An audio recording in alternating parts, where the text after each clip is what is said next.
Dad gave my sister everything. Then a lawyer revealed Grandpa's secret will, and her fake smile shattered when I got it all. Turn it into something profitable instead. Some individuals refuse to forgive success, especially when they believe it should have been theirs, even if it was achieved through blood, sweat, and more dedication than common sense. I couldn't confirm it was him, but the timing felt strangely convenient, and the sight in his eyes was filled with more than simply neighborly curiosity. I sat down in the center of the burned field. Everything I had worked for was reduced to ashes and disappointment. This was the very bottom of the basement, and I just smashed right through the floor. It felt as if life was questioning me, asking if I truly believed this would be easy. If I had truly believed that someone like me could transform dust into gold without consequence. But then Sarah did something that likely saved my sanity and perhaps my entire future. She knelt down next to me in that scorched field, wrapped her arms around me, and spoke words more powerful than any wall I'd ever leaned against. She informed me that saffron persists in stone, that I would also be able to survive this, that we would go through this together. Her voice was firm and confident as she emphasized that sometimes everything has to burn down before you can construct something genuinely solid.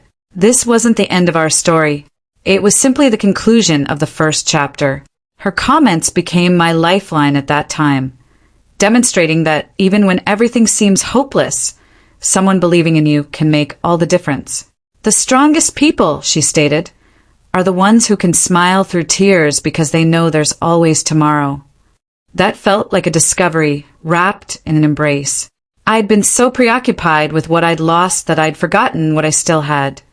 The land, the information I'd gained, Sarah's unwavering collaboration, and my grandfather's steadfast trust echoing from beyond the grave. We spent that night preparing our return rather than grieving our losses. Starting afresh was not simply the only choice available.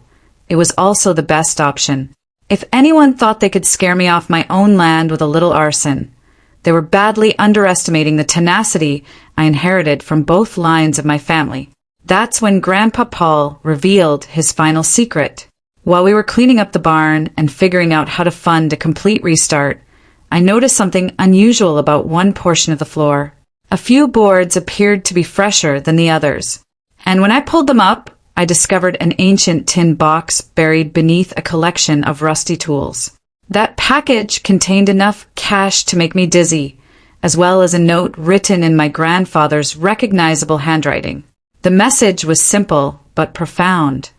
This was for the darkest day when everything looked lost. He hoped I'd use it when defeat seemed unavoidable, and he reminded me that true ideals never burn. That old fox had been playing chess while the rest of us were still learning checkers. He had predicted that success would attract opponents, that someone would want to ruin what we were building. His insight felt like a message from beyond, a reminder that he'd always been one step ahead and that he'd planned for this very scenario. Finding that money was like uncovering a secret weapon just when the battle appeared to be lost. It wasn't simply the financial resources. It was undeniable evidence that my grandfather believed so strongly in this enterprise that he planned for its most risky moments. The man had been a strategic genius posing as a plain mountain farmer. Sarah's reaction to this unexpected fortune was quite inspiring. She used our tragedy as fire for something bigger than either of us had dreamed. Her social media crowdfunding campaign was about more than simply raising money. It was also about presenting a tale that touched people all around the country. The video she made from the ashes and smoke, showing the first new saffron shoots emerging from the burned soil, went viral in unexpected ways. People were viewing more than just agricultural information. They were experiencing a story of tenacity, hope, and what she referred to as the true American spirit. People knew that this was about more than merely cultivating pricey spices. This was about standing up to someone who was attempting to destroy your dreams. This was about refusing to quit, even if it was the natural choice. This was about demonstrating that sometimes the best answer to destruction is quick, uncompromising regeneration. The response was overwhelming in the best way. Donations came from chefs who wanted to support American-grown saffron, farmers who had suffered their own sabotage, and countless others who just felt that hard work and perseverance should triumph despite jealousy and destruction. We weren't just reconstructing a saffron farm. We were creating a community of believers. Within 3 months, we were not just back, but bigger, stronger, and more rooted than ever. The fire that was supposed to destroy us became the spark that fueled our greatest progress. Ironically, our saboteur provided us with a story that no marketing effort could ever replicate. Rebirth from ashes that captivated people's imaginations and opened their hearts and wallets. Working those fields felt different this time. Every bulb we planted represented the weight of everyone who believed in our comeback tale. Every row we made was a middle finger to whoever had attempted to damage our future. Every day we spent reconstructing demonstrated that certain dreams are too obstinate to be buried, even when someone literally tries to burn them out of existence. Sarah and I created a cadence that seemed almost choreographed. She'd handle the social media updates and community interaction, while I focused on the actual farming, which was becoming second nature. We were becoming a genuine team in ways that went beyond commercial partnerships or love connections. The fresh saffron plants grew with seemingly superhuman determination. Perhaps the ash enriched the soil. Perhaps it was our enhanced technique. Or perhaps it was simply the universe's way of rebalancing the scales after we had been struck down so hard. Whatever the cause, those purple blossoms grew stronger and more colorful than our last try. Looking back, I can see how the flames served a purpose I didn't comprehend at the time. They burned away my ignorance about how the world works, my assumption that everyone would be pleased with my accomplishment, and my notion that hard work would be sufficient to ensure results. But they didn't burn away what really mattered: my grandfather's knowledge, Sarah's unwavering faith, or my own steadfast resolve to quit. The fire was supposed to bring our narrative to an end, but it instead served as a crucible, forging something greater than what we began with. From the ashes of betrayal, we created something that could not be destroyed by envy or sabotage, because it was founded on communal solidarity and unwavering determination. As autumn arrived and our first genuine harvest approached, I realized what my grandfather had meant about the best things growing in the deepest dirt. Sometimes the soil must be burned clean before it can nurture anything truly valuable. Sometimes you have to give up everything to realize what you're truly capable of creating. The flames of betrayal had tested us in ways I never imagined, but we'd come out stronger, sharper, and more loyal than ever. Now, it was time to show the world what true saffron gold looked like when it grew on American soil, enriched with equal parts determination and ashes. The flames of betrayal had tried us, and now it was time to show the world what true saffron gold looked like. Our first proper harvest arrived with autumn, painting the mountains in hues of orange and red. And I'd be lying if I said I wasn't worried as hell. Everything we'd been through, my sister's threats, the fire, the restless nights spent rebuilding from the ground up, came down to these few weeks. Walking through the fields of purple flowers at daybreak felt like entering a fantasy I had almost given up on. Each flower was flawless, almost too beautiful to disturb. But this wasn't about appreciating beautiful flowers anymore. This was about demonstrating that American soil could generate something the world had never seen before. Harvesting saffron is similar to conducting surgery with your fingers. You must remove each fragile stigma from the heart of the crocus blossom quickly, as the window for peak quality is assessed in hours rather than days. Sarah and I formed an almost meditative cadence, with her handling the documentation and quality control, and me focusing on the actual plucking. Every petal and stigma seemed like a part of my narrative, my difficulty, my transformation. I had wanted to get away from this dust, from the dirt, from farm life, which I thought was a thing of the past. Instead, I had discovered myself, my calling, my actual gold in the very thing I tried to avoid. The irony was not lost on me. The city boy had become more of a farmer than anyone in Floyd County. When we finally weighed our first commercial harvest, the results astounded me. 3.7 pounds of the cleanest saffron I'd ever seen. To put this into perspective, it takes approximately 150 blossoms to make 1 gram of saffron. We hand-processed almost 250,000 individual flowers. My fingers were stained purple for weeks, but they were the most gorgeous stains I'd ever had. The market's response was quick and tremendous. We were selling wholesale at $3,000 a pound and retail at $20 per gram in these lovely little glass jars Sarah had designed. Each jar bore a copy of Grandpa Paul's handwriting, along with our brand name, Old Dervish Gold. It was more than simply a product name. It was a monument to his faith, his legacy, and his belief in making the unthinkable become the inevitable. Registering our trademark felt like planting a flag on conquered land. We were no longer just local farmers, but a respectable corporation with a meaningful identity. The Eco Fair in Denver was our coming out celebration, and we truly recognized how unique our product was. People were captivated not only by the quality in the jars, but also by the story behind each one. Food bloggers started calling us artisanal agriculture at its finest. Chefs from restaurants that I had only seen on television were placing orders. Food Network contacted us about sharing our tale. We had progressed from an agricultural experiment to a legitimate corporation faster than I could have dreamed. The financial transformation was far more dramatic. By the end of our second season, we had generated $180,000 in pure profits. This wasn't just nice money. It was undeniable proof that if you're ready to work hard and clever enough, your aspirations can become a reality. We bought adequate drying equipment, extended our growing space, and employed 2 local farmers who had previously laughed at our crazy saffron initiative. Watching those same individuals who had derided a city boy suddenly apply for jobs was fulfilling in ways I can't quite express. Sometimes the best retribution is massive success. However, success also presented new obstacles. Following another failed arson attempt, this one smaller, more akin to amateur vandalism, we put surveillance cameras around the property. I told Sarah that I finally knew what jealousy looked like. It prefers to remain in the shadows and avoids the light. Some people just can't stand watching others achieve, especially when it exposes their own shortcomings.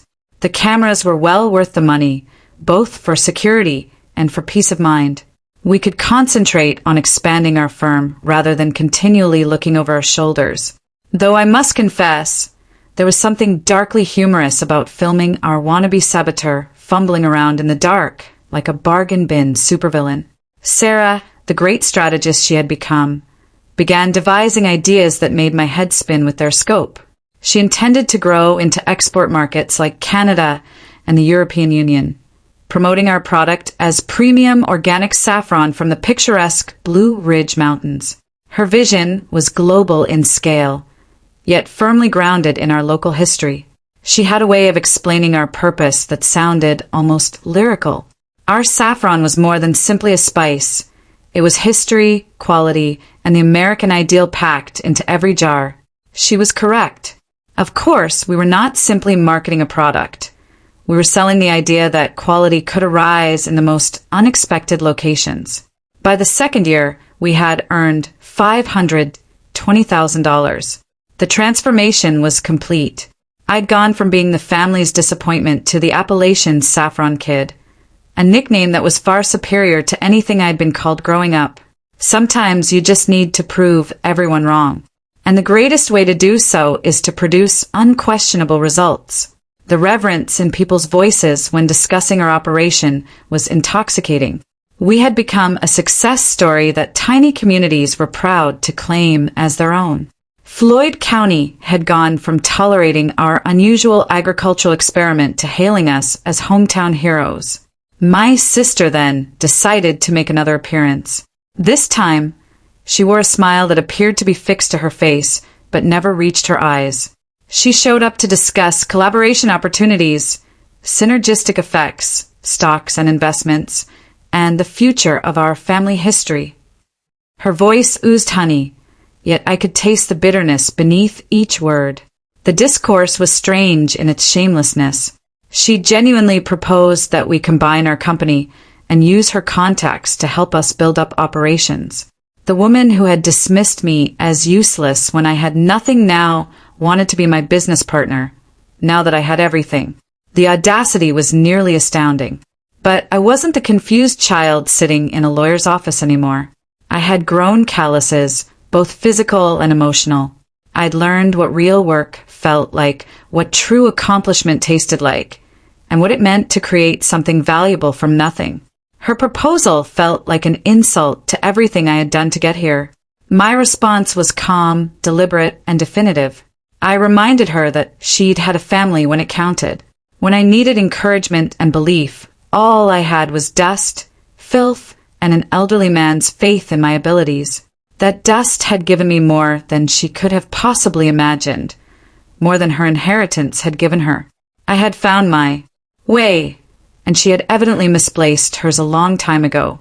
Watching her drive away, for what I knew would be the final time, felt like ending a chapter that should have been completed years ago. The past had finally passed. The individual who had previously made me feel small and worthless no longer had control over my present or future. Success had affected more than just my bank account. It had also altered my essential personality. Sarah and I stood in our thriving fields, inhaling the perfume of success, which smelled remarkably like purple flowers and mountain air. We had created something together that couldn't be purchased, inherited, or stolen. We built it through determination, collaboration, and the kind of tenacious faith that my grandfather saw in me before I recognized it in myself. The Appalachian Mountains surrounded us like protective arms, and for the first time in my adult life, I felt fully at ease, not just in the surroundings, but also in my own skin, in my decisions, in the life I had created from the very beginning. The youngster who longed to escape the dust had grown into a man who knew how to convert dust into gold. The greatest treasures are not what you find, but what you create, and we were only getting started. The greatest treasures are not what you find, but what you create. And by the third season, our creations were nothing short of astounding. 6 acres of Virginia mountain land were covered in purple saffron flowers that resembled a velvet carpet of dreams stretching toward the Blue Ridge Mountains. I still can't quite believe the numbers. $1.1 million in profit. Who would have thought that dust could change into gold? Not just metaphorical gold, but the sort that pays mortgages, builds futures, and demonstrates that sometimes the most insane ideas are camouflaged as the most rational schemes. The change in how people viewed us was almost as significant as our financial achievement. The same farming cooperative that once mocked the crazy city lad and his mysterious bulbs now proudly called our product Floyd County Gold. We'd progressed from local curiosity to neighborhood heroes, from an agricultural experiment to regional pride. Sometimes you just have to show folks that you're more than a dreamer. You're a magician who can make dreams come true. The respect in their voices as they discussed our work was more valuable than any apology they could have given for their initial doubts. Success provided us with options that I had never even envisaged.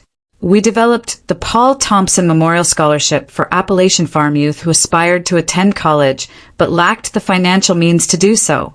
Grandpa Paul always said that true wealth is what you can share with others, and establishing that scholarship felt like the most meaningful thing I'd ever done with money. Standing at the scholarship ceremony, watching these brilliant young faces light up with possibility, I realized what my grandfather had been trying to teach me all along. Success is more than simply personal achievement. It's about using your good fortune to help the next generation. The children who received those scholarships had the same eager expression in their eyes as I had when I first held those saffron bulbs. However, the most valuable riches we had collected could not be measured in dollars or acres. Sarah and I had created something that went beyond a professional partnership or even romantic affection. We built a life that felt meaningful, sustainable, and firmly based in the land and our shared beliefs. On a crisp October morning, with the harvest almost finished and the mountains painted in colors that matched our purple flowers, I made a decision that felt as natural as breathing. In the same area where raging flames had previously threatened to kill everything, surrounded by thousands of saffron blossoms wafting gently in the mountain breeze, I proposed to Sarah. The words flowed from a place deeper than my thinking, straight from the heart that she had helped heal and strengthen. I told her that she saw something in me that no one else could. She stood by my side when everything around us was on fire. She'd been my light in the darkness, my anchor in the storm, and my companion in transforming the unthinkable into the inevitable. Without her, this dust would never have turned into saffron.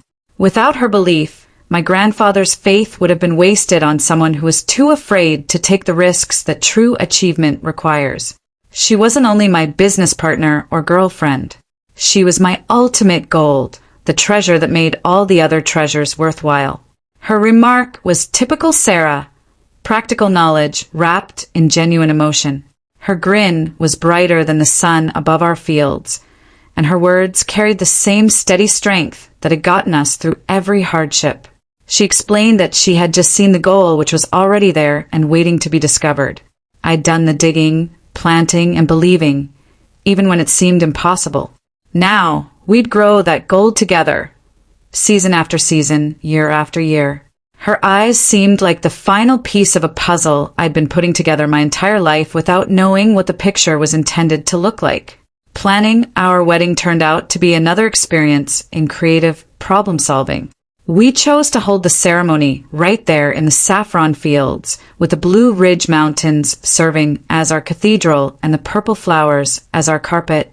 It felt like the only fitting venue for two people who had grown their love from the same soil that had provided us with a living. The guest list spoke for itself.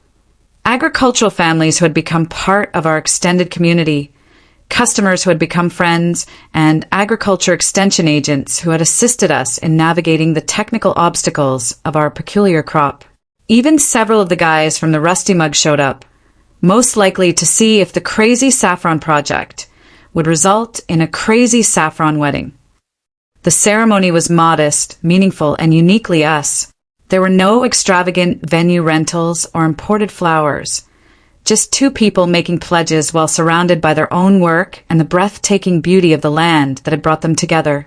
When the minister declared us husband and wife, the cheers bounced off the mountains, as if nature itself was celebrating our marriage. Our honeymoon was a working vacation, a trip to Spain to learn about traditional saffron farming methods and explore export potential. Leave it up to us to convert our romantic holiday into agricultural research. But that's what happens when your passion turns into a profession, and your profession becomes your life's work. Coming home to Floyd County as a married couple felt like finishing the circle that began when I first handled those mystery bulbs and my grandfather's letter. The land appeared the same, but everything felt different, more permanent, more meaningful, as if we were creating something that would last for generations. We began creating long-term plans for expansion, value-added goods, and possibly even a small processing facility to serve other specialty crop growers in the region. Sarah proposed agritourism, culinary lessons, and farm-to-table dinners that would highlight not only our saffron, but the complete agricultural heritage of Appalachian villages. The fourth season presented unexpected challenges. Good problems, but problems nonetheless. Demand was outpacing our production capability, and we were receiving requests from wholesalers across the country. We had to choose between development and quality, expansion and sustainability, and success versus preserving the close relationship to the land that had enabled our success in the first place. We resolved to grow gradually and deliberately, honoring both our grandfather's wisdom and our own hard-earned experience. Some opportunities we pursued, others we graciously declined. We discovered that not every door you can open is one you should pass through. 5 years after acquiring a strip of abandoned property and a box of mystery bulbs, we were running a $1 million agricultural company that employed 12 people and served as a symbol of rural economic progress for the region. State agriculture officials used us as a case study. Business schools sent students to speak with us about entrepreneurship and sustainable agriculture. The most important metric of our performance, however, was much simpler. When I walked across our fields in the early morning, inhaling the aroma of saffron flowers and mountain air, I felt fully at ease with myself and what we'd created together. The youngster who wished to escape the dust had grown into a man who realized that with enough faith, hard effort, and love, dust could be changed into gold. The bequest I believed was useless had become the foundation of a life more valuable than money could ever buy. Standing in those beautiful meadows with Sarah alongside me, watching the dawn rise over the Blue Ridge Mountains, and thinking about my grandfather's letter, still tucked away in our safe, I finally understood what he was trying to tell me. Some gold does not gleam, but it smells like dreams, blooms like hope, and endures like love. They assumed it was dust. I established that it was gold. Real farm, real product, real victory. And the best part? We were just getting started on the next chapter of a story that would undoubtedly surprise us as much as everyone else.